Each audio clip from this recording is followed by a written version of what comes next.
Pwede naman tayo.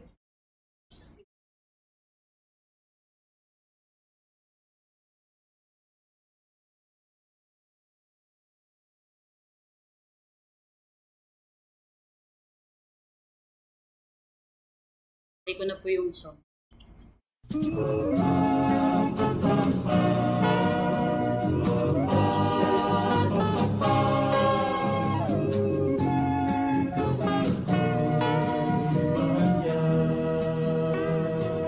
Minsan lang sa buhay ko na makamtan ang tunay na pag-ibig ng Diyos nang siya'y aking tanggapin.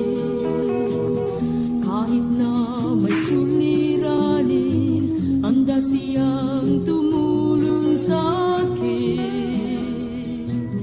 Siya'y aking mga sa sandaling ako'y nalulumbay, dakila siya sa akin. Wow, wow, kaibigan ko, huwag ka nang muling malulumbay. Saan ka man naroon, kasama mo habang buhay. Iningatan ka sa tuwina. Pag-ibig niya'y walang aliw, walang hanggang katapusan. Ikaw at ako'y mahal niya.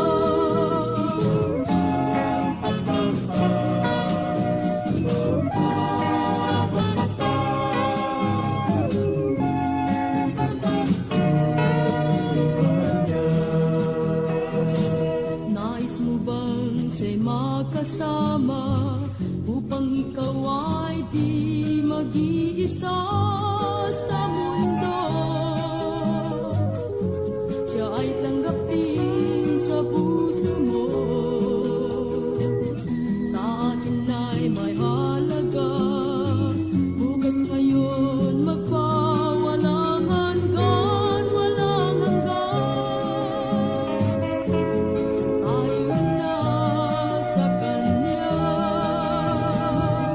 Wow, wow, kaibigan ko, huwag ka nang muling malulumbay. Saan ka man naroon, kasama mo habang buhay. Iningatan ka sa tuwina. Pag-ibig niya'y walang aliw, walang hanggang katapusan. Ikaw at ako'y mahal niya.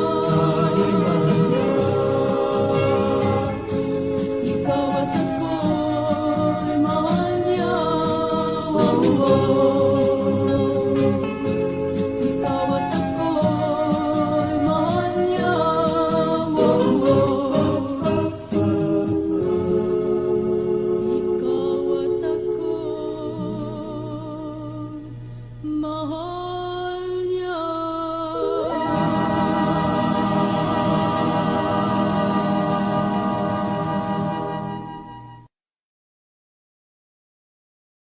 Magandang hapon sa ating lahat. Today, Thursday, September 25, 2025. We welcome you to our 7th episode of the Global Conquest Online Prayer Ministry. Ito po ay isang spiritual activity prepared and produced voluntarily by the management and staff of our companies Intermarine Express Lines Incorporated and EAM Customs Brokerage. This is a Christ-centered, non-sectarian, and non-denominational online prayer gathering held every week on Thursdays from 3 p.m. to 4 p.m. This action of faith is our offering to God. The past episodes can be viewed at Facebook page, Global Conquest Prayer Ministry. Please like and follow our page and share it to your friends and loved ones. We are also visible in YouTube. Just search Global Conquest Prayer Ministry. Ito po ay isang prayer ministry focused on the sick, old people, and the dying. Tayo po ay sabay-sabay mananalangin sa Panginoong Hesus para sa kanilang mabilis na kapaggaling at may balik ang dati nilang kalakasan. Naisin po namin na may bahagi na si Jesucristo ay tunay na tagapagligtas ng buong sangkatauhan. For our praise report from our 6th episode na September 18, 2025, we have a total of 626 views, 45 friends ang sumubaybay, nanood at nag-like. 28 individuals requested for prayers, 4 are completely healed, thanks God, and 21 ay patuloy pa natin pinapanalangin. Let us watch a praise report and testimony of God's faithfulness and healing. Let's watch this. Ako po, si Christian Carino, ama ni Elijah Mateo Carino. Ipinanganak po ang anak ko ng premature at kailangang ilagay sa NICU ng 1 linggo. Bilang magulang, sobrang hirap at takot ang naramdaman ko sa mga panahong yun. Ngunit tunay ngang tapat ang Panginoon dahil sa kanyang biyaya, nakalabas na ng ospital si Elijah at ngayon ay inaalagaan na ng kanyang ina. Ang dating pangamba ay napalitan ng galak at pasasalamat. Lubos ako nagpapasalamat sa Panginoon sa kagalingan at buhay na ipinagkaloob niya sa aking anak. Maraming salamat din sa Global Conquest Prayer Ministry sa inyong panalangin at suporta. Naging daluyan kayo ng himala ng Diyos sa aming pamilya. Kapatid, salamat sa inyong pagtangkilik sa aming live stream. Today is our 7th episode. Salamat sa inyong tiwala sa amin to pray and intercede your family and loved ones. Ito ay isang spiritual activity and divine appointment to God, our greatest healer. Gamitin natin ang technology to broadcast God's faithfulness. And napakabuti ang ating Diyos sa buhay ko, sa buhay mo at sa buhay nating lahat. Kami ay puspos ng kagalakan na patuloy na gagawa bilang mga lingkod ng Diyos. Kami po ay inyong kabalikat para may tawid natin ang pasanin ng mga may sakit sa diwa ng taos-pusong pananalangin sa Diyos. Pag po kayong mahiya na ilapit sa amin yung mga kakilala ninyo na may sakit, malaking tulong po natin sa kanila. May nangungumusta, may nagmamalasakit, may nananalangin sa kanilang mabilis sa paggaling sa pisikal, emosyonal at mental na mga karamdaman. Sa pangalan ni Jesus sa taga Nazaret, ang mga mahina ay lalakas, ang mga may sakit ay sisiglang muli. Ang Diyos nating sinasamba ay Diyos ng pag-ibig at Diyos ng awa.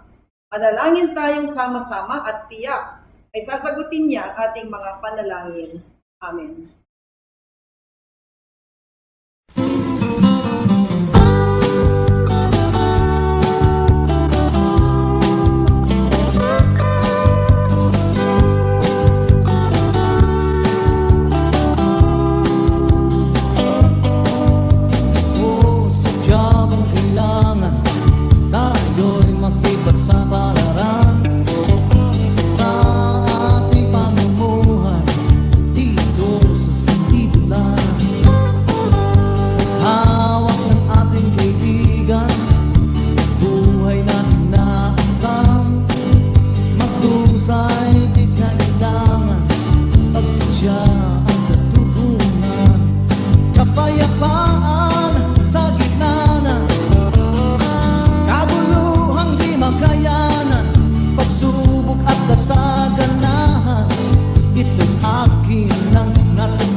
sinasanay, ipamuhay ang kanyang pangaral. Kapayapaan sa gitna ng kaguluhang di makayanan, pagsubok kasaganahan, ito'y akin nang natutuhan.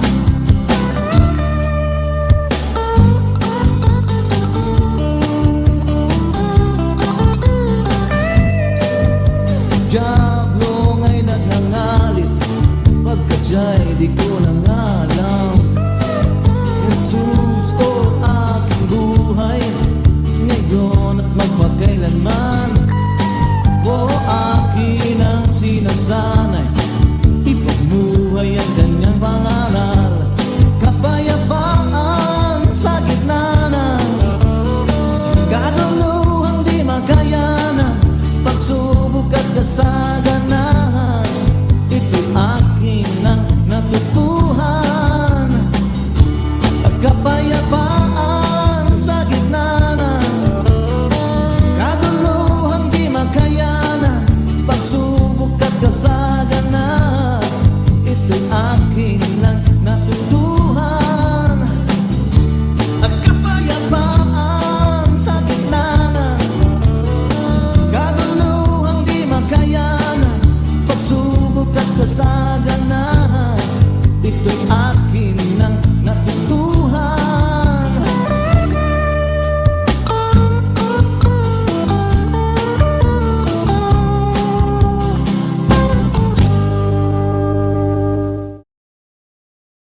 Hapon po muli sa ating lahat at tayo po ay muli nagsama-sama sa tulong ng ating Panginoon. Bago ako magtuloy, magmanalangin, share muna ako at bago ako share, feeling ko po na pwede ko kayong mag-like at mag-share at mag-comment dyan sa ibaba, ano? Dyan sa pwede kayong mag-comment dyan, ano? So, ilagay nyo kung mayroon kayong mga request, isama nyo po. Ilagay nyo po dyan. Sa ganun, mabasa po namin at ma-include po namin sa aming mga panalangin. Bago tayo manalangin, ay magkakaroon muna tayo ng pagbabahagi ng salita ng Diyos. At ang pag-usapan natin ngayon ay sa Mateo chapter 8, verse 5 to 13. Ano po? So, ganito ang sinasabi sa Mateo chapter 8 verse 5 to 13. Pagpasok ni Jesus sa Capernaum, lumapit ang isang kapitang Romano at nakiusap sa kanya, "Ginoo, ang alipin ko po'y na paralysis. Siya'y nararatay sa amin at lubang na hirapan. Paruroon ako at pagagalingin siya," sabi ni Jesus. Ngunit sumagot sa kanya ang kapitan, "Ginoo, hindi po ako karapat-dapat na puntahan pa ninyo sa aking bahay. Sabihin po lamang ninyo at gagaling ng aking alipin. Ako'y nasa ilalim na nakataas na pinuno at ako man ay may mga nasakupang mga kawal. Kung sabihin ko sa isa, humayo ka, siya'y humahayo, at sa iba, halika, siya'y lumalapit at sa aking alipin. Gawin mo ito," at ginagawa niya. Namangha si Jesus nang marinig ito at sinabi niya sa mga taong sumusunod sa kanya, "Sinasabi ko sa inyo na hindi ako nakatagpo kahit sa Israel ng ganitong kalaking pananalig. Tandaan ninyo, marami ang darating buhat sa silangan at sa kanluran at dudulog sa nakasalo ni Abraham, Isaac at ni Jacob sa kaharian ng langit. Ngunit marami sa lipi ni Israel ang itatapon sa kadiliman sa labas. Dooy mananangis sila at mangangalit ang kanilang ngipin." At sinabi ni Jesus sa kapitan, "Umuwi na kayo.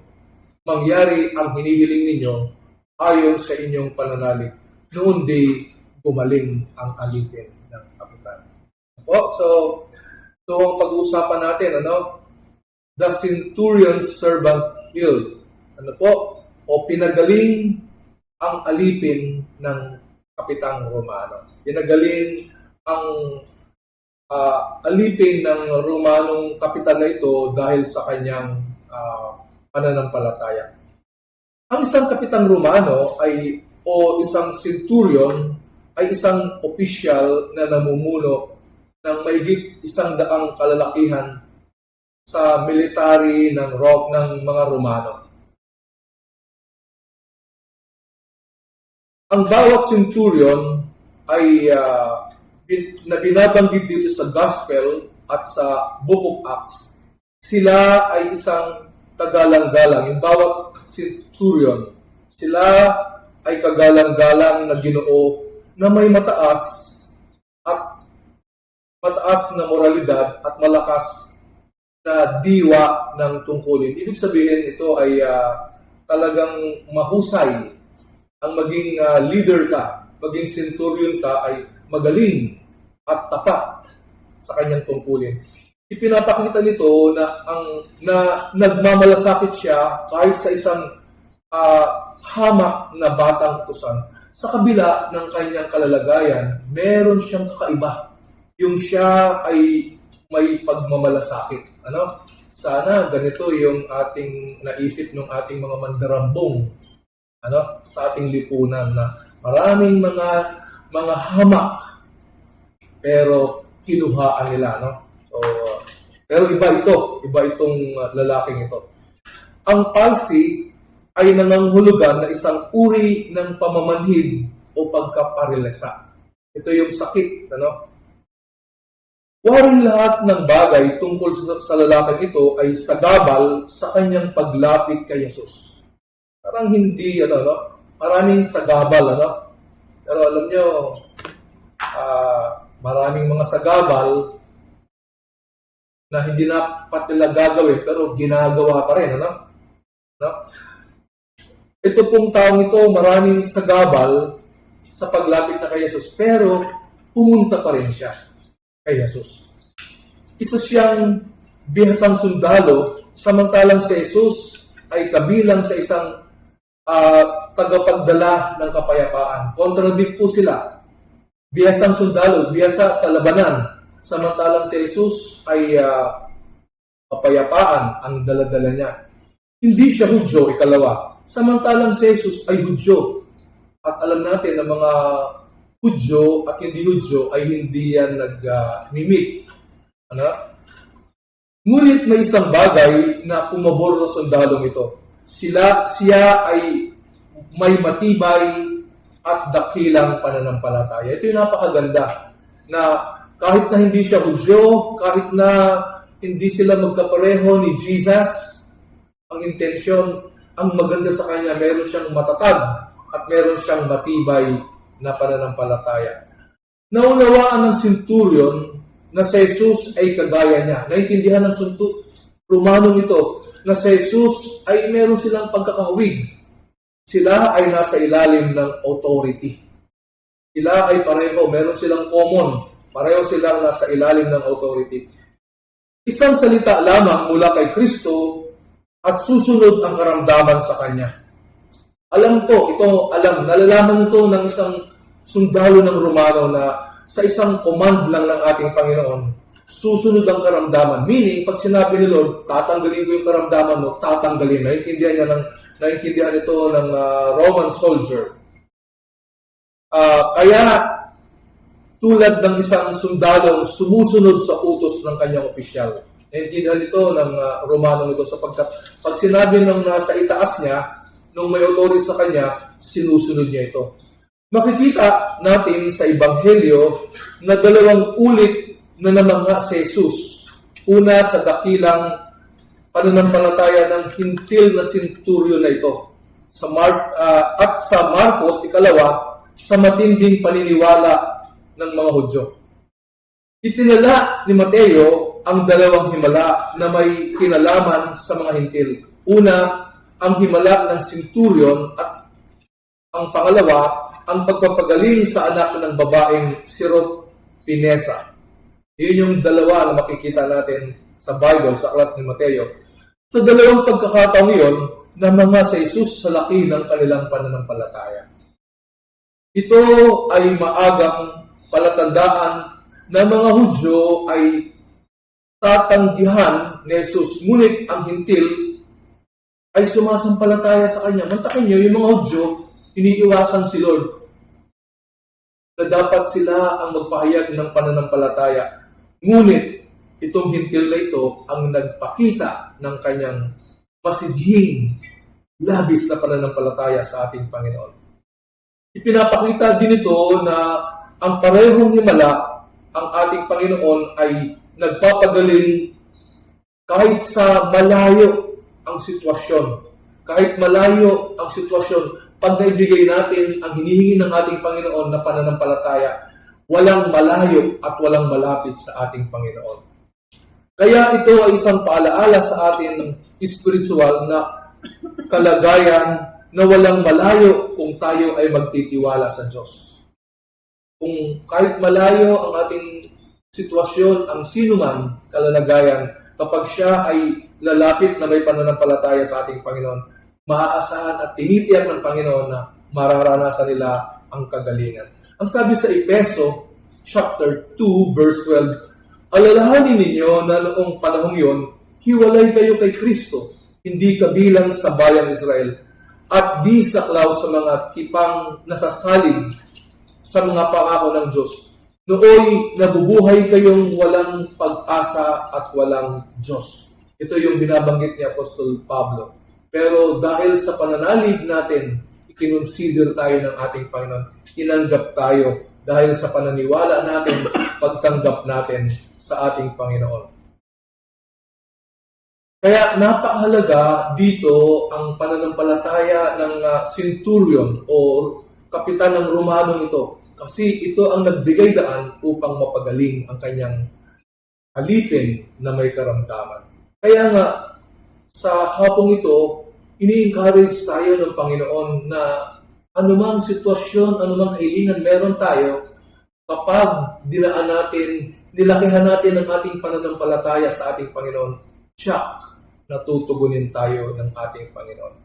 Gusto kong ibahagi din ngayong hapon ang mga ilang hakbang upang umunlad ang ating pananampalataya. Kasi sa ating Panginoon, hinahangaan niya at kinikilala niya at nagiging daan upang makamit ang kagalingan kapag meron tayong matatag na pananampalataya.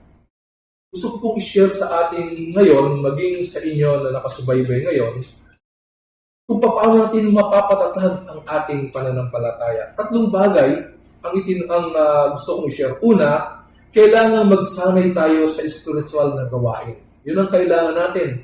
Para tumatag ang ating pananampalataya, sanayin po natin ito. Sanayin natin ang ating mga sarili sa spiritual na gawain.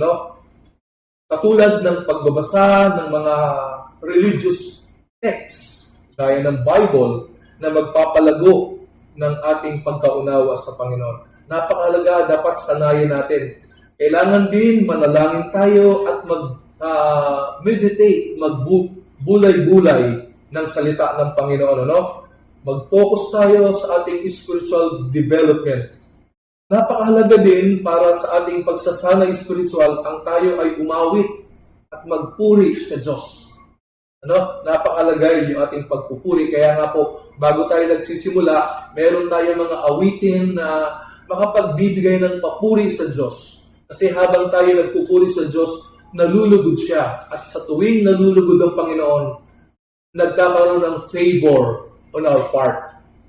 Pinagpapala tayo ng Panginoon. Kaya upang lumago ang ating pananampalataya, napakalaga na magsanay tayo sa spiritual na gawain. Ang pagpupuri at ang pagpapasalamat, pag-awi sa Diyos, yan ay pagsasanay sa ating spiritual na buhay. Maghanap din tayo ng mga mananampalataya na pagpapalakas sa atin. Sabi nga ng Biblia, ang bakal ang siyang magpapatalim sa kapwa bakal. Siya nagpapatalas sa kapwa bakal. Sa atin, para lalong umunlad ang ating pananampalataya, mahalaga na dikitan natin, palibutan natin ang ating sarili ng mga mananampalataya na interesado rin na lumago.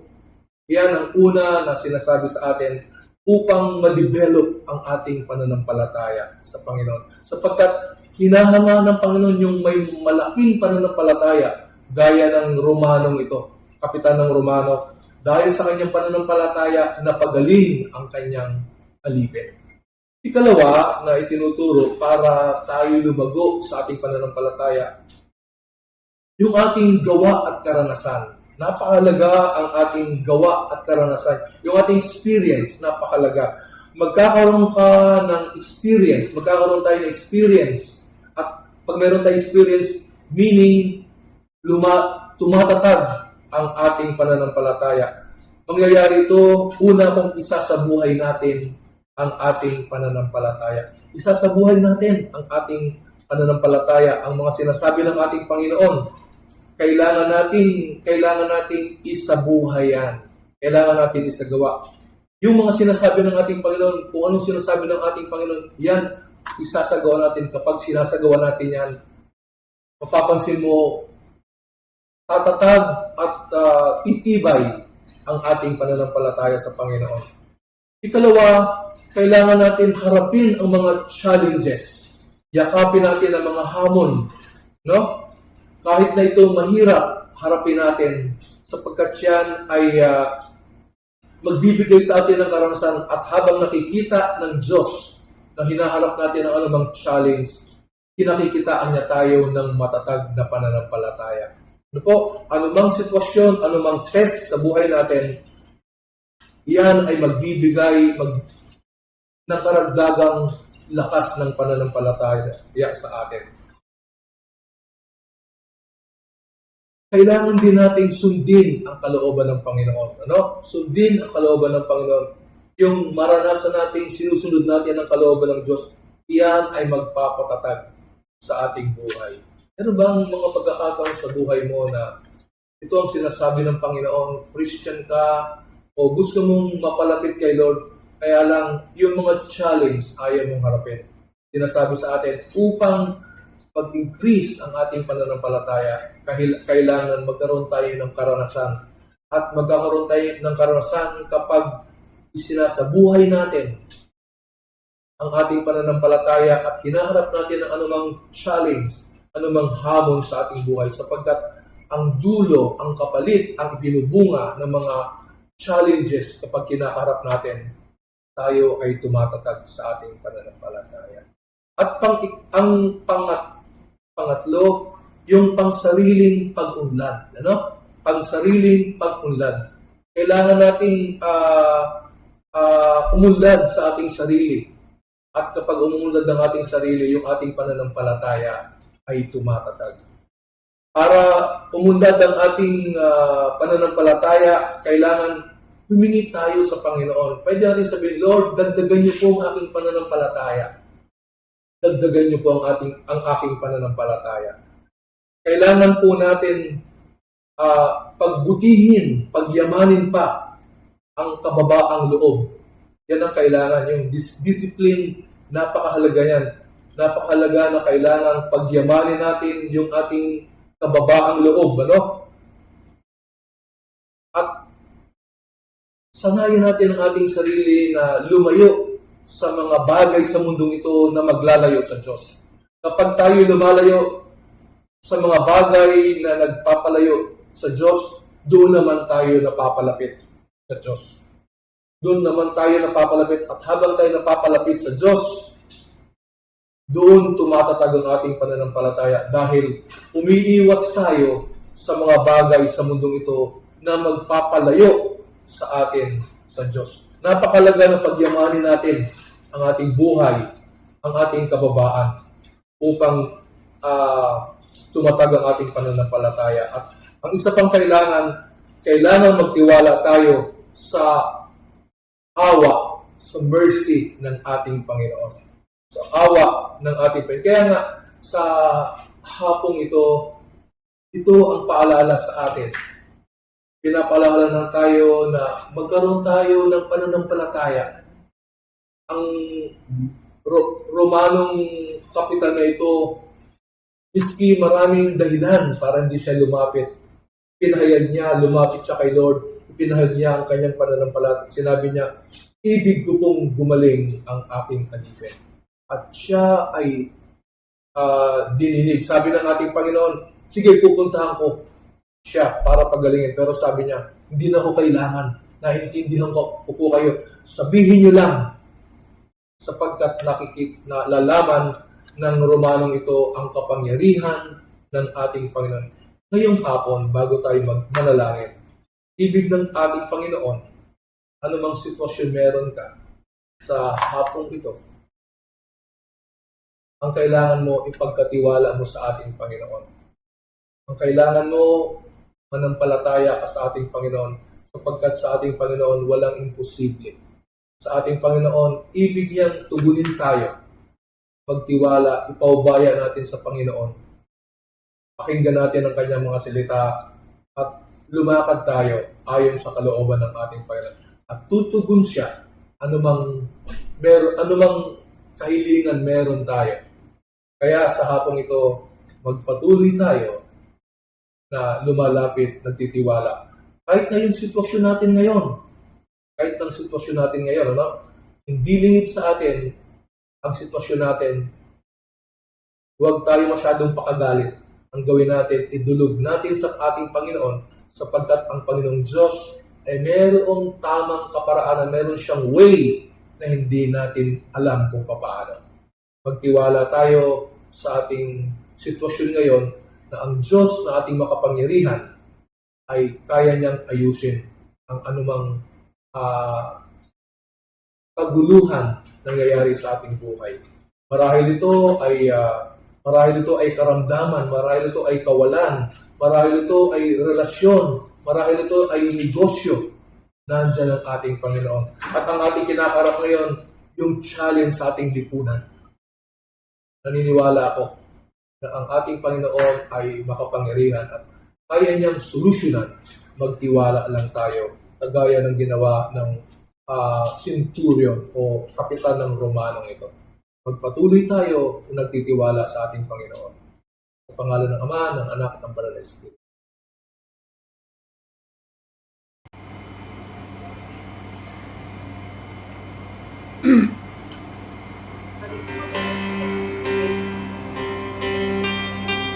Mamaya sa tulog.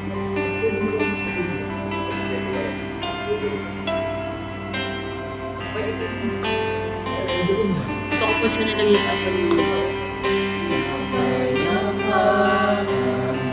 Sa tulog. Sige. Sabi po ni Mama, ay mo po. Kasi nag-teller ko lang. October po.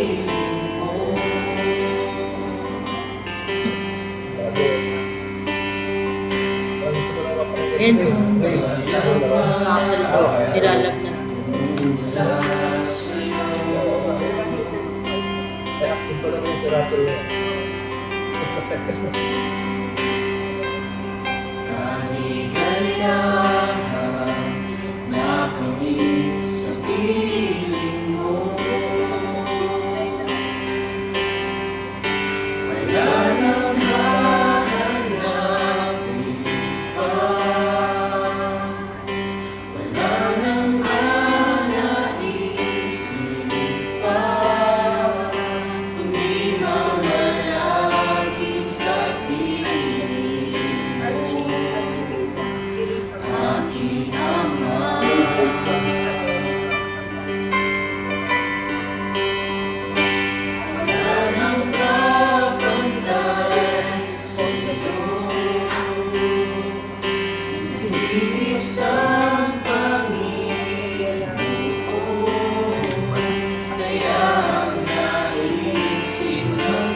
ika'y walang katulad, ika'y nag-iisa, ikaw lamang, wala nang iba. Sa'yo ang aming awit, tingin ang aming tinig, isisigaw sa buong mundo.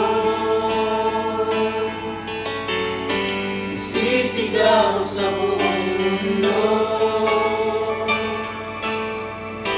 Isisigaw sa buong mundo, kadakilaan mo.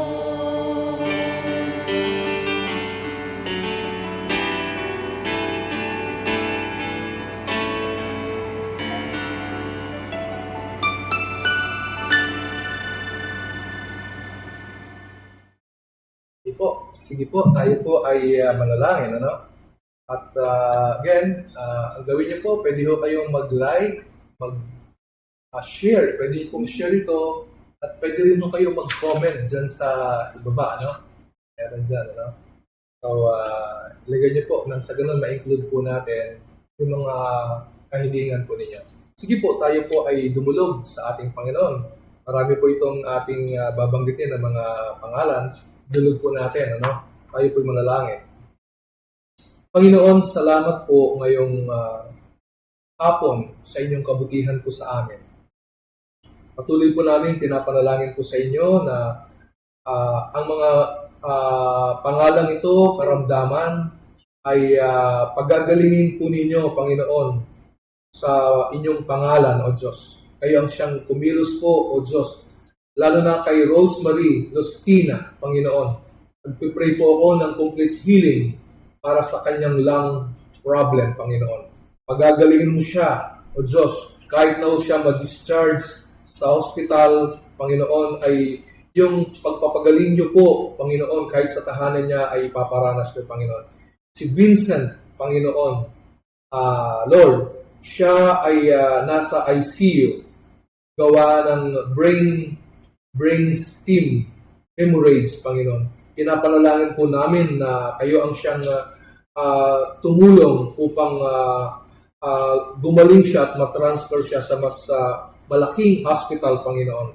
Lord, salamat po, Panginoon. Gabayan niyo po, Panginoon. Pagagalingin niyo po. Ina-apply namin ang iyong banal na dugo kay Vincent. Kahit na po kay Dr. Charmaine Sistoso Nario, Panginoon.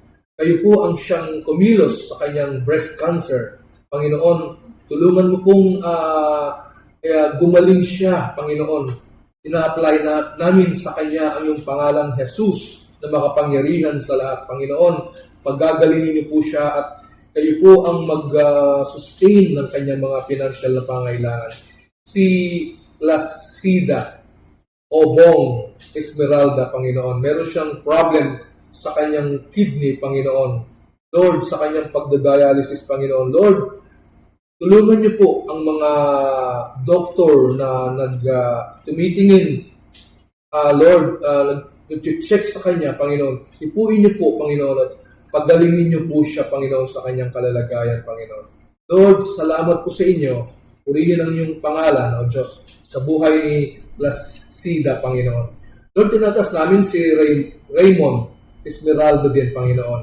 Meron din siyang problem sa kanyang kidney, Panginoon.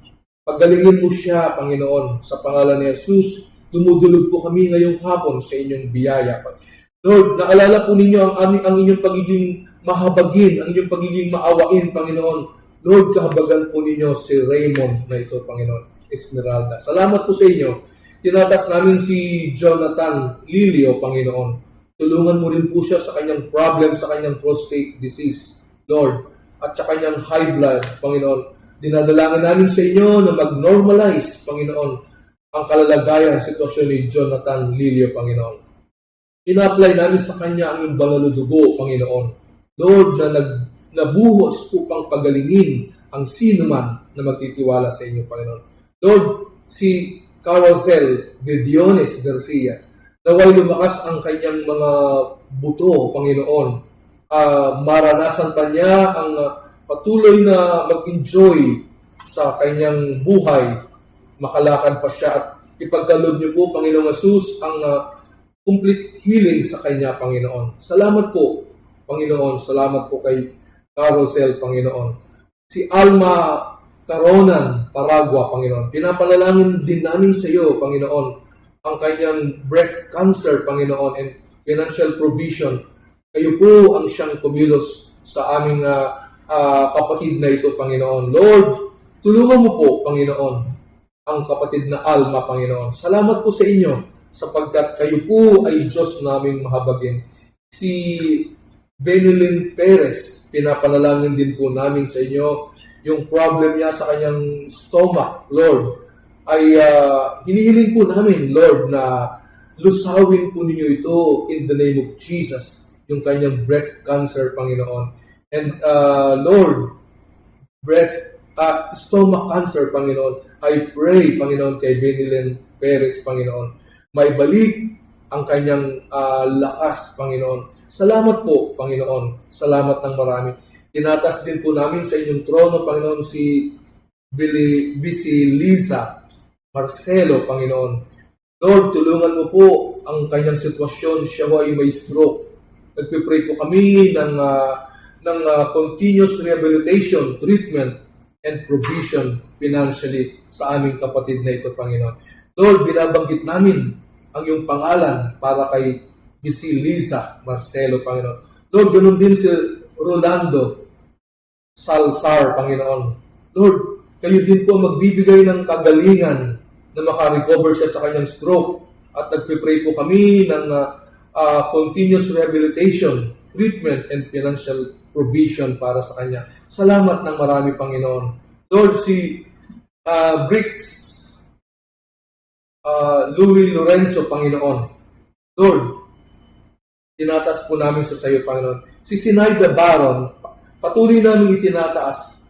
Humihiling po kami ng complete healing para sa kanyang heart valve disease, Panginoon. Lord, hipuin niyo po ang anak niyo pong ito, Panginoon. Pagagalingin niyo po siya by the blood of Jesus. Ganon din si Pastor Reynaldo Biernes, Panginoon. Lord, tinatas ko po siya at kinakansila ko po ang kanyang karamdaman. Yung high glucose po niya, Panginoon, ay in the name of Jesus, kayo po magbibigay ng kagalingan, Panginoon, sa kapatid po namin itong Pastor o Diyos. Salamat po sa inyo. Si Mr. Ricardo Dominador Jr., pinapanalangin din namin ang complete healing para sa kanyang kidney stones, Panginoon. Lord, tulungan niyo po siya, Panginoon, manumbalik ang kanyang kalusugan. Lord, tinataas ko po, Panginoon, ang kapatid na Ricardo, Panginoon. Lord, salamat po. Ginagamit ko po ang iyong pangalang Jesus upang makamit niyang kagalingan. Lord, ang mga batang ito ng triplets, Panginoon, si Ion, Lord, Joshua at si Elel Divina, Panginoon. Tulungan mo silang gumaling sa kanilang karamdaman, O Diyos. Iparanas mo sa kanila ang kagalingan. Nakakatuwa ang kanilang kalalagayan bilang magkakapatid na triplets, Panginoon. Lord, tugunin mo kami sa aming panalangin po sa inyo para sa mga batang ito, Panginoon. Salamat po, O Diyos. Si Mariel Amian, Panginoon.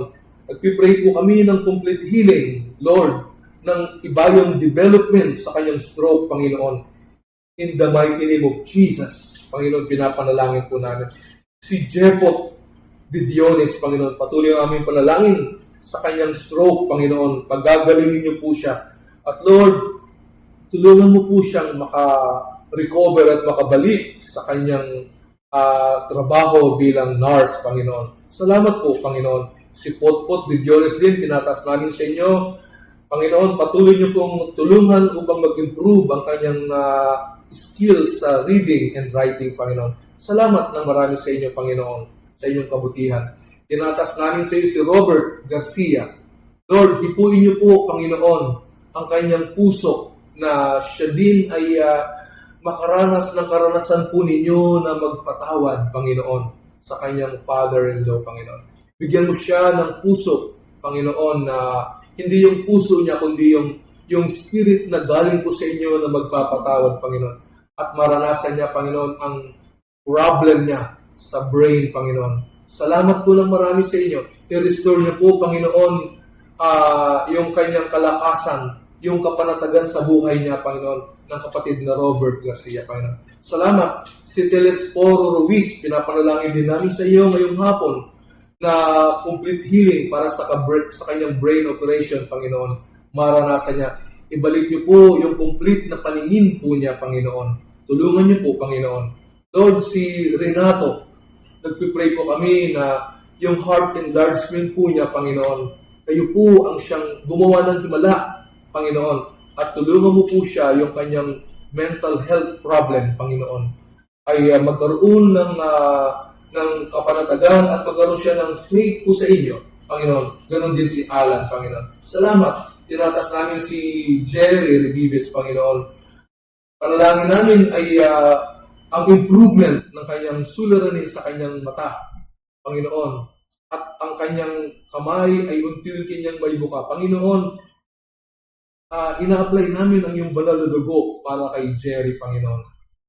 Si baby Elijah Carino, patuloy kaming nananalangin. Salamat po sa patuloy na pagkilos nyo at naniniwala kami patuloy nyo pong gagabayan ng batang ito na lulusog, Panginoon, at siya po'y makakawala at maghihilom, gagaling ang kanyang karamdaman, Panginoon, in the mighty name of Jesus. Tinataas namin ang kapatid na Mar Valencia. Lord, ipagkaloob mo po ang problema niya sa kanyang blood, Lord. Tulungan mong mag-normalize ito, Panginoon, in the mighty name of Jesus. Ang kapatid na Luna Lita, Panginoon, pinapanalangin namin ang kanyang sickness, Panginoon. Pagagalingin niyo po siya. Purihin ka sa hapong ito. Lord, si Archie, Panginoon, pinapanalangin namin na yung kanyang dehydration, Panginoon, ay patuloy na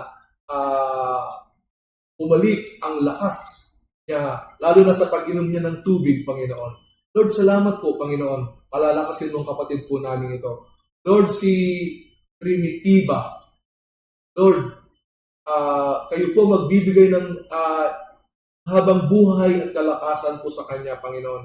Lord, salamat po sa inyong kabutihan. Pinapatunayan niyo po na talagang kaya niyong i-sustain ang aming lakas. Gawin niyo po ito, Panginoon, kay kapatid na Primitiva, Panginoon. Lord, ang aming kapatid, Lord, na si Amelia Perdido, Panginoon, patuloy kayong gumawa ng himala sa kanya upang ultimate makalaya siya sa diabetic, Panginoon. Lord, tulungan mo po siya, Panginoon. Pagagalingin mo po ang aming kapatid na masipag na laiko, Panginoon, sa Claveria. Ganun din ang kanyang mahal na asawa, ang kapatid na Oscar Perdido Sr., Panginoon. Lord, tulungan mong mag-normalize ang kanyang hypertension, Panginoon, in the name of Jesus. Pagagalingin niyo po sila. Si Maria Adela, Lord, meron siyang brain tumor, Panginoon. Lord, ina-apply namin ang iyong banal na dugo kay Maria Adela, Panginoon, in the mighty name of Jesus.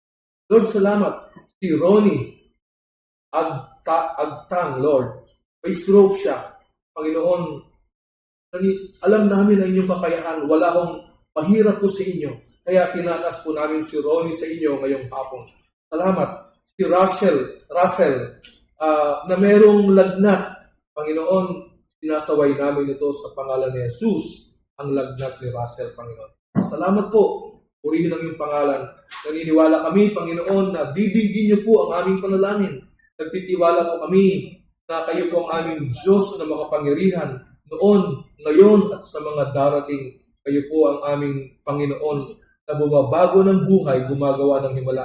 Ngunit hindi lang himala ang gagawin niyo, Panginoon. Kahit yung pagbibigay niyo ng buhay na walang hanggan, maaari niyo itong gawin sa sino mang nagtitiwala sa inyo. Salamat po ngayong hapon. Ito ang aming panalangin sa inyo, Panginoon. In Jesus' name.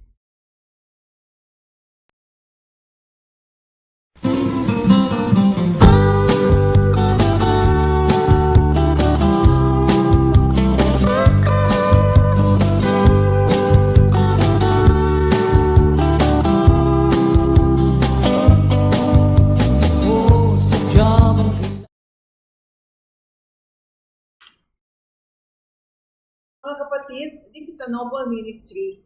Kapag may mga kamag-anak kayo na may sakit, pwede ninyong isulat mga names po nila sa comment section at maisama natin sa ating Hindi po kami pwedeng mag-mention ng mga names dito sa Global Conquest Online Prayer Ministry hanggat wala po kayong request o pahintulot. Papasalamat po kami sa iyong pagtangkilik at please like our FB page, Global Conquest Prayer Ministry. At visible na rin po kami sa YouTube, Global Conquest Prayer Ministry din. Also, we have two groups po sa Messenger. We call it Global Conquest Prayer Ministers. Ito po yung mga kasama namin na nananalangin online and off-camera. So, meron po kayong group po na nananalangin, tataimtim para sa inyong mga karamdaman. And also another one, another messenger group, Global Conquest Prayer Community. So ito naman ay lahat ng mga active na susubaybay sa amin ay we have a special messenger group for them. They can share pag-experiences po nila at kanilang mga concerns din doon sa messenger group. Kaya mga kapatid, let us continue to unfold how merciful is God. Kakamangha po gumawa ang ating Diyos dahil wala pong imposible sa Kanya. Papasalamat po ako sa mga kaibigan namin na sumubaybay ngayong hapon. Una po, nagpapasalamat kami kay friend Evangeline Adena Domingo, kay Christy Dandan, Ate LV Gutierrez Bejones, kapatid Luz Padel Nalaunan, Nitz Sis, thank you, Ruth Mansha, Cheryl Capua, LV Layson, Pastor Marinel Sacramed Barbado, Ami Perdido, Rose Canapi, kay Ellie Jane Tadiana from Hong Kong, thanks for sharing our podcast. Kay Rosita Bautista Tumbagahan, sa aming kapatid Aida Padel Lumenario, kay Pastor John Cartabunan, TJ Guevara, Julian Fonasher, ating kamag-anak Arnel Rebibis Ramos, Juana Ramos, Joe Cristobal, kay Leslie Rose Luminario, kay Sister Bing, salamat Sister Bing Gabana, salamat po, at kay Malu Dostina. Magandang hapon po at sana makita-kita tayo muli sa October 2, 2025, 3 to 4 p.m. dito sa aming live stream. God bless us all. Bye!